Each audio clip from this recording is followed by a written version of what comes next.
আসসালামু আলাইকুম সবাইকে। তো আজকে আমরা আমাদের সেকেন্ড টিউটোরিয়াল শুরু করব। প্রথম লেকচারে আমরা জেটেল থ্রির যে input file output file interface দেখতে কেমন সে বিষয় নিয়ে আলাপ করেছি। আজকে যে আমরা জেটেল থ্রির যে ইনপুট ফাইল আউটপুট ফাইল গুলো যেখানে রাখবো, যে ইন্টারফেসটা দেখিয়েছিলাম, তো সেই এমডিএফটা দেখতে কেমন, সেখানে কি কি টাইপের ফাইল থাকে, ফাইলগুলা দেখতে কেমন, সেই বিষয়গুলো নিয়ে আজকে ডিসকাস করব। তো আজকে আমাদের মানে এমডিএফ ফাইল নিয়ে মাস্টার হওয়ার ক্লাস।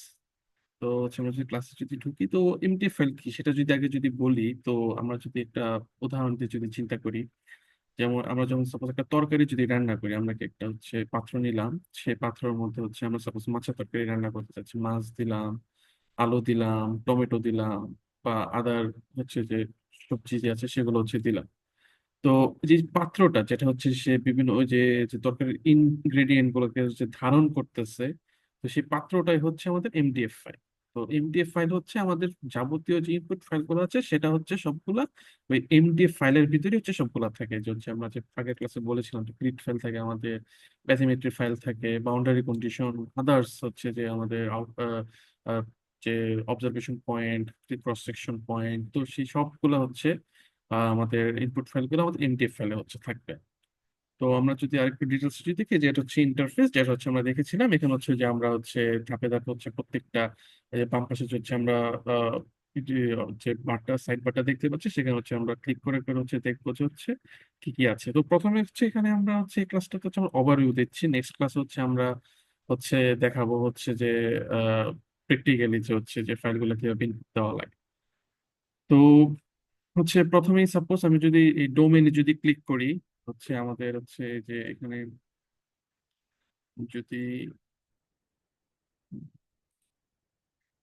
এই যে ডোমেন, ডোমেনে আমি ক্লিক করি, ডোমেনে ক্লিক করার পর আমাদের হচ্ছে যে এই সেকশনটা ওপেন হবে। তো এই সেকশন আমাদের যে গ্রিড ফাইলটা যে বলেছিলাম, ডট জিআরডি ডট ইএনসি, তো সেই ফাইলগুলো এখানে ক্লিক করে করে এখানে আপলোড করা লাগবে। তো তারপর আমাদের ব্যাথি, তো ব্যাথিমেট্রি ফাইল আমাদের আপলোড করা লাগবে এখানে। তো আমরা একটা ইউনিফর্ম, এখানে আমাদের একটা সাপোজ দুইটা অপশন, একটা ইউনিফর্ম ফাইল আমরা দিতে পারি, মানে পুরা রিভার জুড়ে সাপোজ 10 মিটার করে ব্যাথিমেট্রি থাকবে। ব্যাথিমেট্রি বলতে যে রিভারের যে বেডটা, রিভার বেডটা, তো রিভার বেডটা দেখতে কেমন। বাট রিয়েলিটিতে তো রিভার বেড একদম ইউনিফর্ম হয় না, মানে সব জায়গায় 10 মিটার করে আছে এরকম তো না। তো সেই কারণে আমাদের যেখানে যে ফাইল অপশন আছে, যে ফাইল, তো সেই ফাইলটা ক্লিক করে ওপেন দিলে আমাদের সেই ডট ডিইপি ফাইল, যেটা ডেফ ফাইল, তো সেই ফাইলটা আমরা এখানে আপলোড করতে পারবো। তো পাশাপাশি এখানে আমরা দেখতে পাচ্ছি ব্যাথিমেট্রি ফাইল, ড্রাই পয়েন্ট, থিন ডেমে, তিনটা অপশন, তিনটা ফাইল ইনপুট করা যায়। তো ব্যথি তো বললাম যে আমাদের যে রিভার বেডটা দেখতে কেমন, সেই ফাইলটা ডট ডেপ ফাইল হিসেবে দেওয়া লাগে। আর ড্রাই পয়েন্ট ডট ডিআরআই ফাইলটা সাপোজ আমাদের যমুনা নদীর কথা চিন্তা করি, সেখানে কিন্তু আমাদের প্রচুর চর আছে। তো নদীগুলোয় চর থাকে, তো সেখানে তার পানি থাকবে না। আর আমরা নদী যখন মানে আমরা যখন ড্র করবো, তখন তো ওই অংশটা আমরা না চিহ্নিত করে দিই, যেটা ড্রাই পয়েন্ট বা এটা চর, সেখানে পানি যাবে না। তো সেই জিনিসটা নির্দিষ্ট করে দেওয়ার জন্য আমাদের ড্রাই পয়েন্ট ফাইলটা আপলোড করা লাগে ডট ডিআর। আর থিন ডেম সাপোজ আমাদের বিভিন্ন নদীতে বিভিন্ন অবস্টাকল থাকে, তো সেই অবস্টাকলটা দেওয়ার জন্য আমরা থিন ডেম পোর্শনটা ইউজ করি। তো যে ড্রাইভ পয়েন্ট আমরা এখানে অ্যাড করতে পারবো। চাইলে আমরা ওপেন দিয়ে নতুন ফাইল আপলোড করতে পারবো। থিন ডেমের ক্ষেত্রে সেম, এই জিনিসগুলো সেম।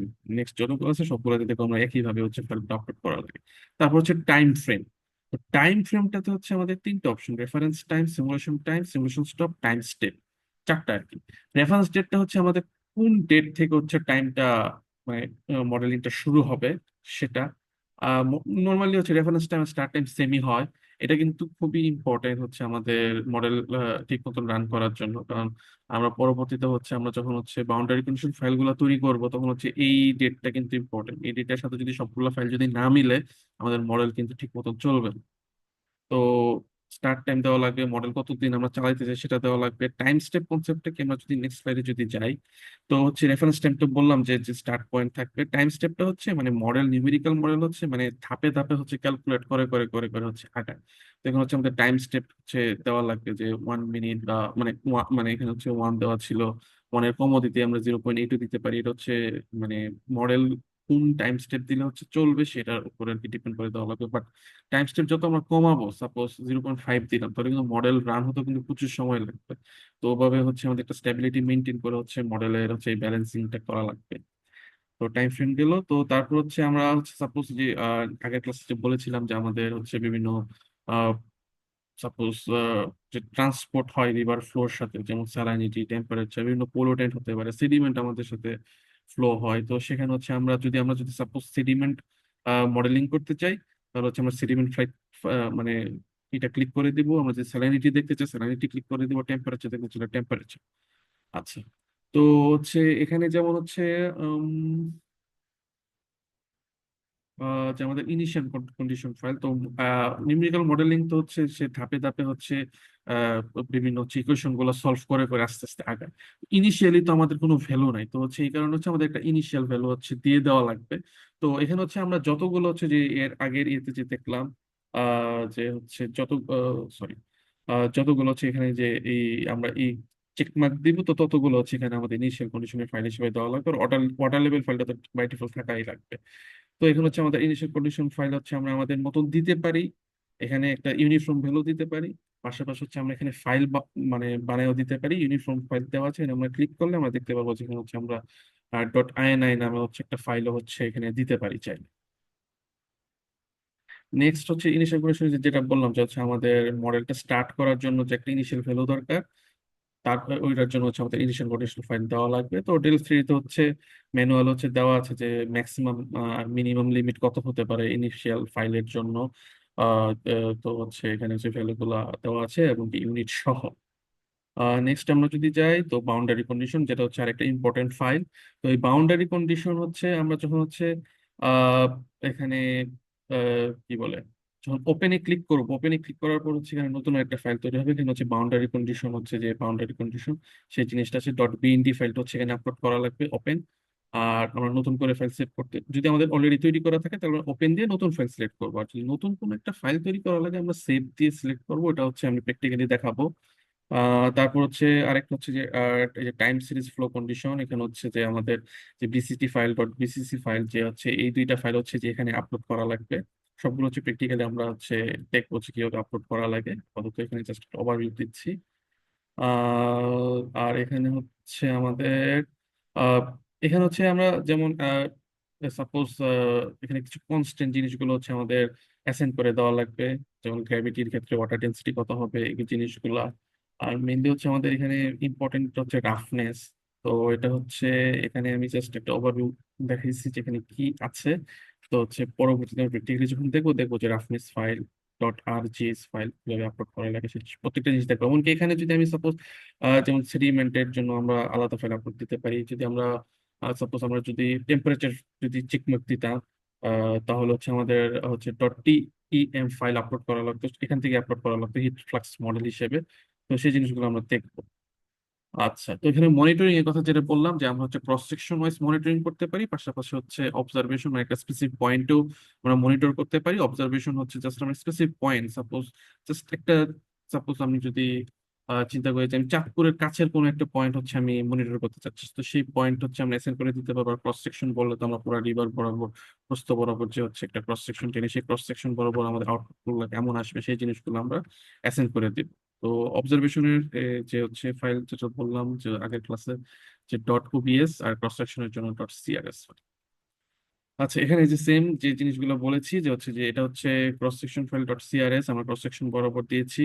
যদি আমি এই ক্রস সেকশন বরাবর মানে মডেলের আউটপুট কেমন আসবে সেটা যদি আমরা দেখতে চাই, আর এখন হচ্ছে সাপোজ আমি এখানে একটা স্পেসিফিক পয়েন্ট হচ্ছে দেখতে চাচ্ছি যে তার রেজাল্টটা কেমন সেটা। আর এটা খুব ইম্পর্টেন্ট, আমরা যখন মডেল রান দিব এই ফাইলগুলো অ্যাসাইন করে দেওয়া, কারণ ফ্রিতে পরবর্তীতে কিন্তু আবার চাইলেই সাপোজ আমি এখানে অ্যাসাইন করলাম, বা চাইলেই কিন্তু আমি সাপোজ এখানে রেজাল্ট দেখতে চাচ্ছি তখন কিন্তু দেখতে পারবো না। তো হচ্ছে ফুল মডেলের রেজাল্ট দেখতে পারো, বাট আমি স্পেসিফিক একটা পোর্শনের যদি রেজাল্ট দেখতে চাই তখন দেখতে পারবো না। ফুল মডেল তো রান হবে। তো সেটার জন্য আমরা আমাদের আগে হচ্ছে ডিসাইড করে নাও আমরা কোন কোন অংশের রেজাল্ট গুলো দেখতে চাই। তো সেই হিসেবে হচ্ছে এই .crs আর .obs ফাইলগুলো আর কি আপলোড করা বানানো। তো ডিসচার্জ এখানে হচ্ছে আরেকটা মানে ইন্টারনাল ডিসচার্জ বা এরকম টাইপের একটা ফাইল হচ্ছে দেওয়া যায়। কারণ সাপোজ একটা নদী প্রবাহিত হচ্ছে, মাঝখানে হচ্ছে ধরলাম একটা পাওয়ার প্ল্যান্ট আছে, তো সেখান থেকে হচ্ছে যে সাপোজ যে পানি বের হচ্ছে বা কোনো একটা ইন্ডাস্ট্রি থাকতে পারে, সেখান থেকে সাপোজ কোনো একটা পোলুটেন্ট বের হচ্ছে, তো সেটা যদি অ্যাসেস করতে চাই, তো সেই হিসেবে হচ্ছে আমরা এখানে এই একটা ফাইল হচ্ছে দিতে পারি। আর হচ্ছে লাস্ট হচ্ছে আমাদের আউটপুট, মানে শেষে হচ্ছে একদম শেষে হচ্ছে এই জিনিসগুলো হচ্ছে আমাদের অ্যাসাইন করে দেওয়া লাগবে। এটা হচ্ছে সেম হচ্ছে আমরা যে টাইম ফ্রেমের মধ্যে যে যে স্টার্ট টাইম স্টপ টাইম দিয়েছিলাম, হুবহু সেম সেম টাইম গুলো হচ্ছে আমাদের দেওয়া লাগবে, নাহলে কিন্তু মডেল চলবে না। আর হচ্ছে ইন্টারভেলের বিষয়টা হচ্ছে আমাদের যে কতক্ষণ পর পর মডেলটা রান হবে। সাপোজ আমরা এখানে 120 মিনিট দেওয়া, মানে হচ্ছে 2 ঘন্টা পর পর হচ্ছে মডেল তার আউটপুট জেনারেট করবে। আমরা যদি 1440 দিতাম তাহলে হচ্ছে একদিন পর পর মডেল আউটপুট জেনারেট করবে। যদি 60 দিতাম, 60 মিনিট মানে কি 1 ঘন্টা পর পর মডেল আউটপুট জেনারেট করবে। তো সেই বিষয়গুলো হচ্ছে এখানে আর কি আছে। এখানে হচ্ছে পুরাটা হচ্ছে আউটপুট ফাইল তৈরি করার জন্য হচ্ছে যে যে আগের ক্লাসে বলেছিলাম যে ট্রাই এইচ আর ট্রাই ইন ট্রিম ফাইল, ট্রাই এইচ আর ট্রিম ফাইল, তো সেই ফাইলগুলো হচ্ছে এখান থেকে তৈরি হয়। History file, dot com file, তো সেই ফাইলগুলো হচ্ছে এখানে অ্যাসাইন করে দেওয়ার পর আমরা যদি সাপোজ এখানে যদি 00 দিয়ে দিই, তাহলে কিন্তু সাপোজ স্পেসিফিক হিস্ট্রি বলি বা আমরা .com ফাইল বলি, সেটা কিন্তু তৈরি হবে না। তো এই বিষয়টা মাথায় রাখা লাগবে। আর তারপর হচ্ছে আমরা মডেল সেভ দিব ফাইলে, যে যদি আমরা নতুন ফাইল যদি হয় তাহলে সেভ এমডিএফ এস দিয়ে হচ্ছে সেভ করবো, যেভাবে আমরা নর্মাল সফটওয়্যার গুলো সেভ করি। আর এডিট করার পর সেভ এমডিএফ দিব। মাঝে মাঝে হচ্ছে আমাদের কোনো কিছু সাপোজ আমরা ডেফ ফাইল চেঞ্জ করলাম বা হচ্ছে মানে কোনো একটা স্পেসিফিক অংশ চেঞ্জ করলাম, আমরা সেভ অল এজ দিলে মাঝে মাঝে হচ্ছে দেওয়া লাগতে পারে। তো সেভ অল দেওয়াটাই আর কি ভালো, বেস্ট প্র্যাকটিস। তো তারপর হচ্ছে আমাদের ফুল .mdf ফাইল তৈরি হয়ে গেল। এমডিএফ ফাইল তৈরি হয়ে যাওয়ার পর আমাদের এখন মডেল রান করার পালা। আমরা হচ্ছে যে মডেল রান হয় সেই অংশে যে হচ্ছে আমাদের এমডিএফ ফাইলটা দেখায় দিব। তারপর হচ্ছে ওকে দিলেই, মানে ব্রাউজ করে হচ্ছে দেখায় দিব, তারপর ওকে দিলে হচ্ছে আমাদের এই যে মডেল মানে রান করা শুরু হয়ে যাবে। আমরা এখানে দেখতে পাবো যে কত পার্সেন্ট রান হলো। তো এটাই হচ্ছে আপাতত হচ্ছে যে ডেলফির এমডিএফ ফাইলের হচ্ছে ওভারভিউ। নেক্সট ক্লাস হচ্ছে আমরা হাতে কলমে দেখবো যে কিভাবে ফাইলগুলো হচ্ছে আপলোড করা লাগে। ধন্যবাদ দেখার জন্য, নেক্সট ক্লাস দেখার জন্য।